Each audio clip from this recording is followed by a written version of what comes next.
आइए आज हम शुरू करते हैं हिंदी व्याकरण में व्यंजन संधि एवं विसर्ग संधि का संपूर्ण अध्ययन। व्यंजन संधि। व्यंजन संधि व्यंजन वर्ण के बाद स्वर या व्यंजन आने से जो परिवर्तन होता है उसे हम क्या कहते हैं? व्यंजन संधि कहते हैं। ठीक है। और इसका जो शुद्ध रूप होता है, इसमें सभी व्यंजन वर्णों में हलंत लगा हो तो वह व्यंजन का कौन सा रूप होगा? शुद्ध रूप होगा। ठीक है। जैसे उदाहरण देखिए, वाक धन इस। वाक धन इस क्या हो गया? वागीस। ठीक है। यहाँ पर का है, किसका उच्चारण हो रहा है? का। और यहाँ पर ई अर्थात व्यंजन और स्वर का उच्चारण हो रहा है। ठीक है। तो क्या बना? गी। ठीक है। इसी तरह देखिए, सत धन जन क्या हो गया? सज्जन। यहाँ पर आधा ता और जा। ठीक है। इस तरह से सज्जन बना। तो आगे हम देखते हैं इसके नियम क्या हैं। इसमें नियम बहुत ही महत्वपूर्ण है, आपको ध्यान में रखना है। पहला नियम देखिए, वर्ग के पहले वर्ण का तीसरे वर्ण में परिवर्तन। ठीक है। जैसे का गा में परिवर्तन हो जाना, चा का जा में, टा का डा में, ता का दा में। ठीक है ना। इस तरह से देखिए, यहाँ पर है दिक धन गज। ठीक है। तो ये का किस में परिवर्तित हो जाएगा? गा में। ठीक है। तो यहाँ क्या हो गया? दिग्गज। आधा का है, आधा गा है। ठीक है। तो यहाँ पर क्या हो गया? आधा गा हो गया। ठीक है। इसी तरह अच धन अंत, तो क्या हो गया? अजंत।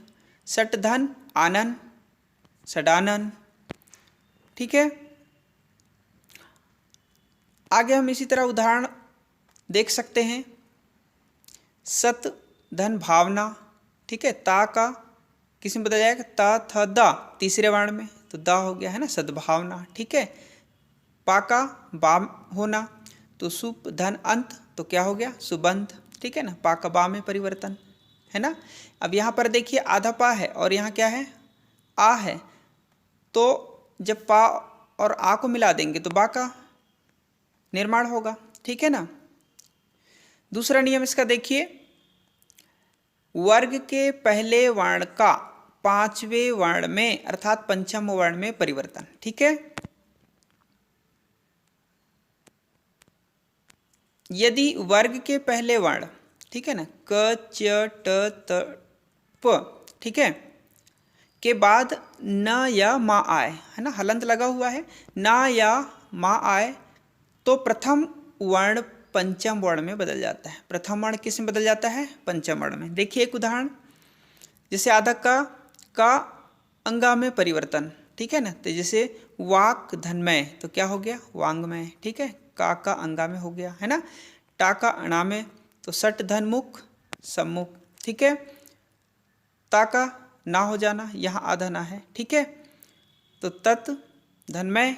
ठीक है। तो इस ता का क्या हो गया? आधा ना में परिवर्तन, तन्मय हो गया। तो इस तरह से दूसरा नियम हुआ। व्यंजन संधि का तीसरा नियम देखिए, छा संबंधी नियम। किसी भी हर्ष स्वर, है ना, या आ का मेल किससे होता है? छा से होने पर छा से पहले क्या हो जाता है? आधा चा जोड़ दिया जाता है। ठीक है। आधा चा जोड़ दिया जाता है। जैसे अनु धनछेद, तो क्या हो गया? अनुच्छेद। ठीक है। विधन छेद, है ना। यहाँ पर ई है, उच्चारण किसका हो रहा है? छोटी ई का, है ना। तो हर्ष स्वर या आ जाए। ठीक है ना। तो यहाँ पर हर्ष स्वर धनछेद, है ना, छा के पहले क्या हो जाता है? आधा चा, तो यहाँ क्या हो गया? विच्छेद। ठीक है। इसी तरह चौथा नियम देखिए, चौथा नियम क्या है? ता संबंधी नियम। किस प्रकार का नियम? ता संबंधी नियम। आधा ता के बाद यदि छा हो तो ता का क्या हो जाता है? चा हो जाता है। ठीक है। जैसे उत, है ना, धनचारण। ठीक है ना। चा है ना, बाद में क्या है? ता के बाद में क्या है? चा है। तो इस ता का क्या हो गया? चा हो गया, आधा चा, है ना।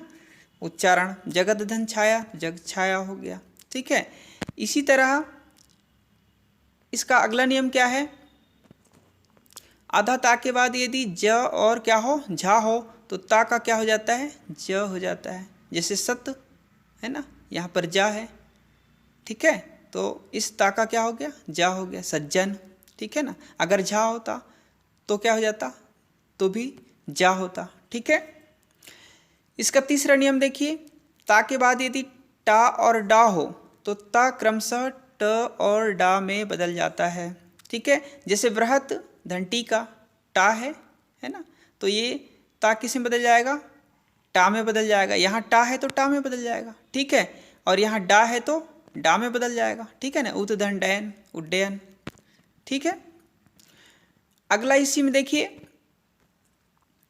ता के बाद है ना, यहाँ बाद है ना, ता के बाद ला हो, क्या हो, ला हो तो ता का क्या हो जाता है, आधा ला, है ना, हो जाता है। जैसे देखिए उत धनलेख, यहाँ पर ला है ना, तो इस ता का क्या हो गया, आधा ला हो गया, उल्लेख, ठीक है।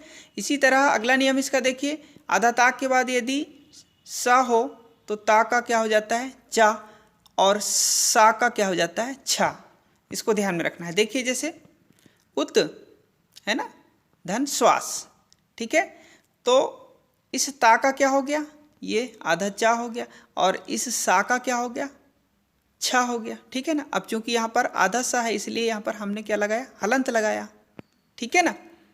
इस तरह से इसी का अगला नियम देखिए, ता के बाद यदि हा हो तो ता के स्थान पर क्या हो जाता है, आधा दा हो जाता है, क्या हो जाता है, आधा दा हो जाता है, और हा के स्थान पर क्या हो जाता है, धा हो जाता है, ठीक है। जैसे देखिए उत धन हार है ना, तो यहाँ पर क्या है, हा, ठीक है ना। तो इस हा का क्या हो जाएगा, धा हो जाएगा, है ना, और ता का क्या हो जाएगा, दा हो जाएगा, आधा दा, ठीक है ना। तो देखिए क्या बन गया, उद्धार बन गया, ठीक है। अगला नियम देखिए, व्यंजन संधि का पांचवा नियम, ना संबंधी नियम, यदि री अधरा स के बाद ना आए और मध्य में कोई स्वर है ना, मध्य में क्या हो, कोई स्वर हो, या फिर का वर्ग से पा वर्ग तक है ना, या फिर अनुस्वार हो, या य व ह में से कोई वर्ण आए तो ना का क्या हो जाता है, अणा हो जाता है ना। इस ना का क्या हो जाता है, अणा हो जाता है, ठीक है। जैसे देखिए भरण है ना, सॉरी भर धन अन, अब यहाँ पर क्या है, स्वर है, आ है, ठीक है ना। तो इस ना का क्या हो जाएगा, अड़ा हो जाएगा, है ना। तो भरण हो गया। जैसे भूस है ना, यहाँ आ है तो क्या हो गया, भूषण, ठीक है। इस तरह से हम नियम के माध्यम से उदाहरणों को हम क्या कर सकते हैं, समझ सकते हैं, ठीक है। जैसे राम धन अयन, ठीक है, यहाँ कोई भी व्यंजन वर्ण आ गया, ठीक है, यहाँ आ का उच्चारण है, यहाँ आ है, तो यहाँ क्या हो गया, रामायण हो गया, क्या बन गया, रामायण। ऋण री धन ना, ठीक है ना, तो क्या बन गया, ऋण हो बन गया, ठीक है। इस तरह से हम समझ सकते हैं। अगला नियम देखिए, माँ संबंधी नियम। माँ संबंधी नियम क्या है, माँ का मेल का से माँ तक, का से माँ तक के किसी भी व्यंजन वर्ग, ठीक है ना, जैसे का वर्ग, चा वर्ग, टा वर्ग, ता वर्ग, पा वर्ग, है ना, से होने पर अधमा का उसी वर्ग के पंचम वर्ण या पंचमाक्षर अनुस्वार में बदल जाता है। किस में बदलता है, अनुस्वार में, ठीक है ना, ये अनुस्वार में है ना, बदल जाता है। जैसे सम है ना, धन कलन, ये कलन है, तो ये माँ किस में बदल गया, अनुस्वार में बदल गया, संकलन हो गया। समधन गति, ठीक है, तो क्या हो गया, संगति, ठीक है। इसी तरह देखिए, आधा माँ का मेल यदि है ना, यह हलंत है मतलब आधा माँ है, यदि य र ल व स सा और हा से हो तो, ठीक है ना, माँ सदैव अनुस्वार ही होता है, ठीक है। ये जो माँ है वो क्या रहता है, अनुस्वार ही होता है। जैसे सम धन योग, ठीक है, ठीक है ना, यहाँ पर क्या है, यह है, क्या है, यह है, तो ये माँ हमेशा क्या रहेगा, अनुस्वार ही होगा, संयोग, ठीक है। समधन विधान, जैसे यहाँ वह है, ठीक है ना, तो यहाँ क्या हो गया, संविधान, ठीक है। इस तरह से हम नियम के माध्यम से उदाहरणों को समझ सकते हैं। ठीक है, अगला देखिए, अधमा के बाद क्या हो, माँ हो, है ना। माँ के बाद क्या हो, माँ हो, तो कोई परिवर्तन नहीं होता। ठीक है, जैसे सम धनमान, ठीक है, तो यहाँ पर कोई परिवर्तन हुआ नहीं हुआ, है ना। ये आधा माँ है तो हमने आधा माँ लिख दिया, सम्मान। ठीक है, माँ के बाद यदि माँ हो तो कोई परिवर्तन नहीं होगा। ठीक है, इसका व्यंजन संधि का अगला नियम जो है वह देखिए, सा संबंधी नियम है। यदि सा से पहले आ या आ, है ना, छोटा आ और बड़ा आ, या फिर कोई भिन्न स्वर हो तो सा का क्या हो जाता है, श हो जाता है। ठीक है, जैसे यहाँ पर देखिए वी, यहाँ छोटी ई का उच्चारण हो रहा है। ठीक है, और बाद में क्या है, सा है ना। तो इस सा का, है ना, इस सा का क्या हो गया, सा में परिवर्तन हो गया। ठीक है, विषम, है ना, जैसे सु, यहाँ ऊ है ना, स्वर यहाँ बोल रहे हैं ना। या फिर कोई भिन्न स्वर हो तो सा का क्या हो जाता है, सा हो जाता है, सुषमा। ठीक है, इस तरह से। लेकिन ये अपवाद है, इसमें एक अनुधन सरण, इसमें कोई परिवर्तन नहीं होता। ठीक है, अनुसरण वैसे ही लिखा जाता है इसको, है ना, इसका आपको ध्यान में रखना। इस तरह से व्यंजन संधि हमने देखा, इसके आपको सारे नियमों को फॉलो करना है, बार बार इसको ध्यान में रखना है, पढ़ना है। ठीक है, अगला देखिए विसर्ग संधि। विसर्ग, ठीक है, के बाद स्वर या व्यंजन आने पर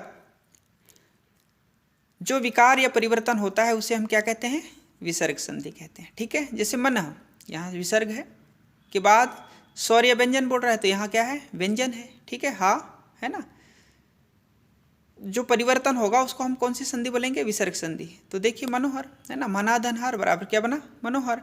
अब इसके भी नियम हैं, इन नियमों को हम देखते हैं। ठीक है, आइए, पहला नियम देखिए, विसर्ग का ओ हो जाता है ना।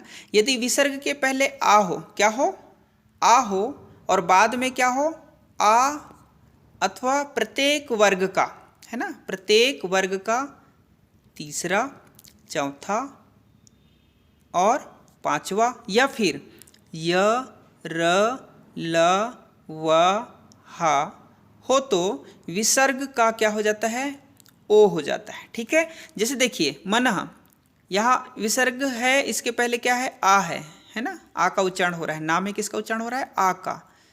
और यहाँ पर क्या है, कोई स्वर आ, या आ हो, छोटा आ, है ना, या फिर प्रत्येक वर्ग का कौन सा होना चाहिए, तीसरा, चौथा, पांचवा, अथवा य, र, ला, व, हा। ठीक है, तो देखिए क्या हो जाएगा, ओ हो जाएगा।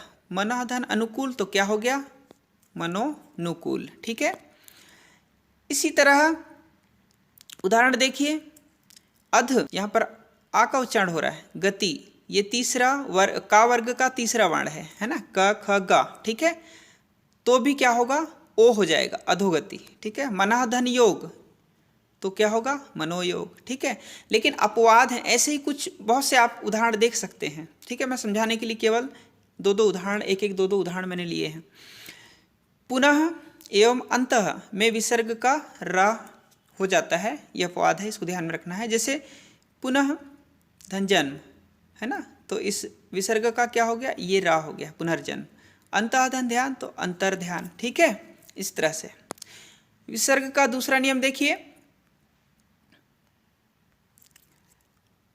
विसर्ग का दूसरा नियम आधा रा हो जाता है, क्या हो जाता है, आधा रा। यदि विसर्ग के पहले आ या आ हो, है ना, आ को छोड़कर, सॉरी, विसर्ग के पहले आ या आ को छोड़कर कोई दूसरा स्वर हो, है ना, इन दोनों को छोड़कर कोई दूसरा स्वर हो, और बाद में आ, उ, या फिर तीसरा, चौथा, पांचवा वर्ण, या य, र, ला, वा में से कोई हो तो विसर्ग का क्या हो जाता है, आधा रा हो जाता है। ठीक है, जैसे देखिए निह, है ना, यहाँ पर ई का उच्चारण हो रहा है, किसका, ई का, है ना, क्योंकि आ और आ को छोड़कर बोला है तो यहाँ पर क्या है, ई का उच्चारण हो रहा है।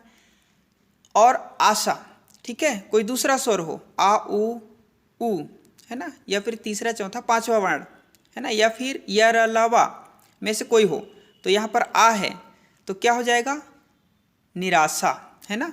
इस विसर्ग का क्या हो जाता है, रा, ठीक है ना। लेकिन चूंकि यहाँ पर आ था पहले से, इसलिए क्या हो जाएगा, रा, है ना, निराशा, ठीक है। रा का उच्चारण होगा। इस तरह से हम समझ सकते हैं उदाहरणों को। आगे देखिए, निधन धन, ठीक है, त थ द ध, है ना। इस प्रकार से ये जैसे ध है यहाँ पर, और यहाँ नी, ई का उच्चारण हो रहा है ना, तो भी क्या होगा, र होगा, निर्धन, है ना। यहाँ देखिए, आसी धन्यवाद, है ना, वाह है, तो क्या हुआ, इस विसर्ग का रा हो गया, आशीर्वाद। दूधन उपयोग, यहाँ पर ऊ है ना, यहाँ पर भी ऊ है ना, तो इस विसर्ग का क्या हो गया, दुरुपयोग, है ना, रा हो गया, छोटा रू, है ना। इस तरह से हम उदाहरणों के माध्यम से नियमों को समझ सकते हैं। नियम को जानना बहुत जरूरी है। तीसरा नियम देखिए, विसर्ग का अधस्सा में हो जाना, है ना, ये बदल जाना, ठीक है। यदि विसर्ग के पहले कोई स्वर हो और बाद में क्या हो, च, छ या फिर सा हो, तो विसर्ग किस में बदल जाता है, आधा सा में, ठीक है। जैसे निधन चिंत, ठीक है ना, ये चा है, तो क्या हो गया, इस विसर्ग का सा में परिवर्तन, निश्चिंत हो गया, ठीक है। निधन छल, निश्चल, ठीक है। आगे देखिए, चौथा नियम, विसर्ग का आदस्सा में बदल जाना, ठीक है। यदि विसर्ग के पहले क्या हो, ई उ, और बाद में क्या हो, क ख ट ठ प, इनको आपको याद रखना पड़ेगा, ठीक है।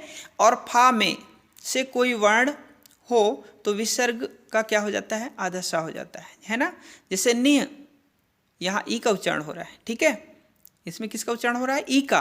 और कपट, देखिए का है ना, यहाँ कपट, तो क्या हो गया, सा में बदल जाएगा, इस विसर्ग का सा हो जाएगा, निष्कपट, ठीक है। इसी तरह देखिए, धनु धनटंकार, तो क्या हो गया, धनुष्टंकार, है ना। अपवाद है, एक ही है अपवाद, दु धन ख, है ना, दुख। इस विसर्ग का परिवर्तन यहाँ पर नहीं होता इस शब्द में, ठीक है ना, आपको ध्यान में रखना है, अपवाद है ना। पांचवा नियम देखिए, विसर्ग का सा में बदल जाना, ठीक है। विसर्ग के बाद ता या क्या हो, था हो, तो विसर्ग का क्या हो जाता है, आधा सा हो जाता है, ठीक है। इसका उदाहरण देखिए, जैसे नमः धनते, क्या हो गया, नमस्ते, यहाँ ता है, तो इस विसर्ग का क्या हो गया, सा हो गया, ठीक है। नियधन तेज, निस्तेज, ठीक है। इस तरह से हम समझ सकते हैं। आगे देखिए, छठा नियम, विसर्ग का लोप हो जाना, अर्थात लुप्त हो जाना या विलुप्त हो जाना, है ना। यदि विसर्ग के बाद छ हो तो विसर्ग क्या हो जाता है, लुप्त हो जाता है, ठीक है। और चा का आगमन हो जाता है, इसका आपको ध्यान में रखना। अनुधन छेद, ठीक है, ये विसर्ग का लोप हो गया, और इसके पहले क्या देखिए, यहाँ छा है, तो यहाँ पर क्या हो गया, आधा चा का आगमन हो गया, चूंकि, ठीक है ना, आधा चा का आगमन हो जाएगा, है ना। अनुच्छेद, आधा चा का आगमन, अनुच्छेद, ठीक है। इसका दूसरा नियम देखिए, यदि विसर्ग के बाद क्या हो, रा हो, तो विसर्ग क्या हो जाता है, लुप्त हो जाता है, और उसके पहले का स्वर क्या हो जाता है, दीर्घ हो जाता है, क्या हो जाता है, दीर्घ हो जाता है। जिसे देखिए, यहाँ रा है ना, क्या है, रा है, और नी, ठीक है। तो देखिए, रा है, तो यहाँ पर जो स्वर है, छोटी ई है, तो ये किस में बदल जाएगा, बड़ी ई में, नीरोग, ठीक है ना, ठीक है। इसी तरह तीसरा इसका रूल नियम है, देखिए, विसर्ग के पहले आ या आ हो और विसर्ग के बाद कोई भिन्न स्वर हो, ठीक है ना, तो विसर्ग का क्या हो जाता है, लोप हो जाता है ना। जैसे अतः, यहाँ पर क्या है, आ का उच्चारण हो रहा है, किसका, आ का, और विसर्ग के बाद कोई भिन्न स्वर हो, तो यहाँ ए स्वर है ना, तो विसर्ग का क्या क्या क्या हो गया, यहाँ पर लोप हो गया, अतेय हो गया, क्या हो गया, अतेय, ठीक है। इस तरह से इसका अगला नियम देखिए, विसर्ग में कोई परिवर्तन ना होना, ठीक है। जैसे विसर्ग के पूर्व आ हो तथा बाद में क्या हो, क या पा हो, तो विसर्ग में कोई परिवर्तन नहीं होता।